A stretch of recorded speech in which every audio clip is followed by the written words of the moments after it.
And as we continue, my name is Shawnee, and today I am also empowering our younger generation, highlighting Military Appreciation Month. I have a retired officer, Laren White, on the line, and we're saluting all military in our community. But I wanted to share you with the community, Laren, because you have a story. If you would, talk to us and tell us, what age did you enter the military? I joined at 18 years old, 1 month after graduating from high school. And why did you choose the military as a path after graduating high school? Well, I had two kids my senior year in high school, and I knew that if I stayed back home that I would either end up in jail or in the grave. So I had to get away from Atlanta to take care of my family. Community, if you're just tuning in, it's Shawnee speaking to Laren White. He is a retired officer from the U.S. Navy. And Laren, if you would just talk to us about how did you feel when you entered at the age of 18, stepping away from home, knowing that you had children and you had to take care of them. Why did you go that path and stick to it? It was quite an experience. First generation to enter the military. I really didn't know what I was getting myself into. But I knew that I needed a change. I needed to step out of my comfort zone and do something for me and do something for my family. So speak to the younger generation right now. I mean, how many years were you in the military? I served 30 honorable years. And talk to the young generation or the younger generation listening to this show right now. Talk to them as to why is the military a decent path or a good path to start your career or to start living? It's a great stepping stone for those, I say, without direction. I mean, it provides basic structure on how to become a young adult. I mean, you wake up, you go to work every day, you be a productive citizen. They'll teach you a trade, and they'll also pay you while you're learning that trade and pay you to perfect your craft.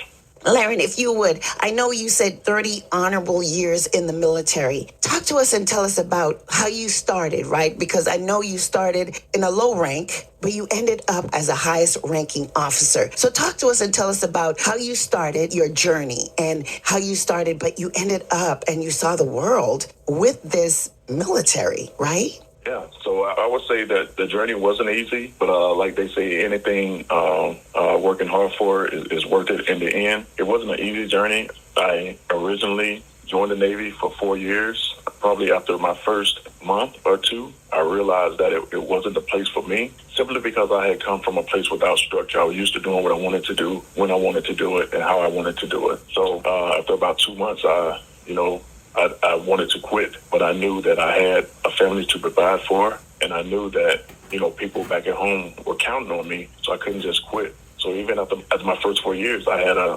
third child, and I knew that I really hadn't saved enough, I hadn't learned enough, I hadn't gained enough maturity to face, the outside world. So I decided to stay in, and as I started to stay in the Navy and move along the ranks and matured, I realized that was, the place for me. The quality of life, the things that I could provide, it grew.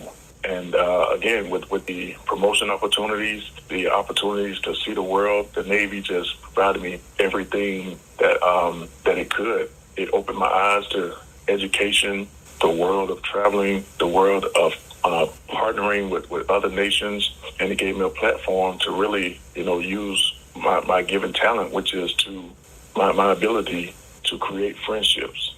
And so they sent me all over the world to create friendships with other countries.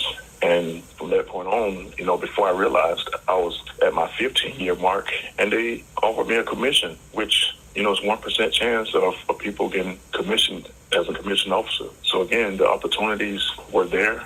Took advantage of every opportunity that was afforded to me. Went to school, got my bachelor's, got my master's. And again, at the same time, I'm providing a foundation and examples for my kids. 30 years later, here we are, 70 plus countries, 4 beautiful kids, if I may add, college graduates. Some are parents of their own, and we've just created like a generation of wealth, And that's what it's all about. Community, if you're just tuning in, it's Shawnee, empowering our community with the story of one man who joined the military, one man who wanted to succeed. Today, you're listening to retired officer Laren White. And I know that through your travels in the military, Laren, you also worked with the canines, correct? That's correct. Talk to us about that. So at maybe my fifth year as being basically I was an undesignated worker, meaning I was floating around the Navy without a job, just doing, ins and out jobs. So in my fifth year, I became a military police. And after becoming a military police, I was stationed aboard an aircraft carrier where I performed, basic law enforcement duties. And upon my tour on the USS Eisenhower, they asked me if I wanted to attend police K-9 training, and I accepted it without hesitation. And what was that experience like? Oh man, it was like none other. I mean, being a K-9 officer, a lot of people like to call it the prima donnas of the military police, but it was quite an experience. I mean, just working with a silent partner, somebody that, you knew had your back and you had 100% care of that animal. Talk to us about that experience, because I know you were also a part of a security group. So I've done several interactions with law enforcement, either from the local police officers to even host nation Navy police officers. I really don't recall like which video you saw, but there's several videos and YouTubes and articles that I've gone out to other countries to help them build or expand on their capabilities to ensure safety of their shipping ports. I think the one you're talking about, I was in Seychelles, and we were in Seychelles to help their port security guys pass their annual inspection. They had failed their annual inspection for 3 years, and by failing their annual inspections, U.S. Navy ships could not pull into their port. So they wanted us to come in and assist them with passing their annual inspection. So we were in Seychelles for like a week, assisting them with their training. And every day, a different news company were conducting interviews after training. Every day I walked around Seychelles, people just pointed me out because they'd seen me on the news. But nevertheless, after we left, they were able to pass their annual inspection to allow U.S. Navy ships to continue to pull into Seychelles. Community, if you're just tuning in, Shawnee speaking to retired Naval Officer Laren White, highlighting and saluting Military Appreciation Month on Community Viewpoints. Laren, talk to us. I mean, it's 30 years of work, but I know that you created friendships, not only with the canines, but with people. I have friends all over the world. I have friends where I can just pick up a phone call and say, hey, I'm in your country, and the doors were open. Just basically give me a key to the country. I've thrived on my ability to create everlasting friendships. I mean, friendships from countries, Nigeria, Sri Lanka, Seychelles, Mauritius, Nicaragua, El Salvador, places where they're in conflict with drug lords. I can make a phone call and say, hey, I'm in your country, and they would drop everything they're doing to either meet me or to make sure that I'm well taken care of while I'm in their country.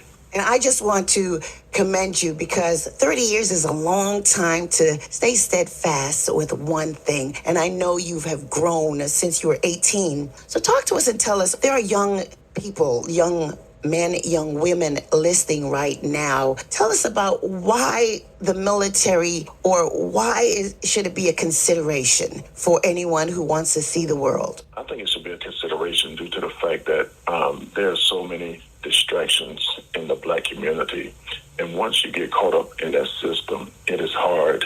It is very hard to come out of that system. I preach to just about every teenager that I know that, sometimes you got to get away. And we know that college isn't for everybody. Join the military. You don't have to do 20 years. You don't have to do 10 years. You can join the Navy or any branch. You can go in on a 2-year contract. They're going to pay you. They're going to teach you.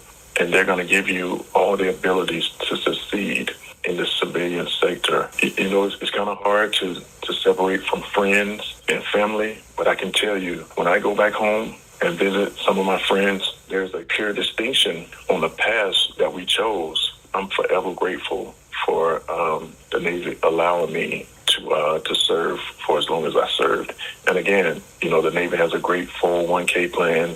They have medical, they have free dental. They're going to feed you. They're going to train you. There's no other reasons not to join the military to to learn a trade. And in your travels as a officer, where did you enjoy serving the most? That's a hard one because you put me in a position and I'm going to have a great time no matter where I'm at. But if I had to choose, Singapore is on the top of my list. Bahrain is like my second home, and of course Jacksonville. Jacksonville is one of your favorite places. I just want to thank you for your service. We're celebrating and honoring and appreciating all military. And I thought that your story would be one to share with the community because you started off young, you did your due diligence, you traveled the world, and you retired. But now that you've retired, what are you doing?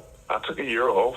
I tried my hands in a few different jobs. My most recent job was the wonderful Travel Divas. It is a luxurious travel group for Black women. So I served as the research and development manager for the Travel Divas.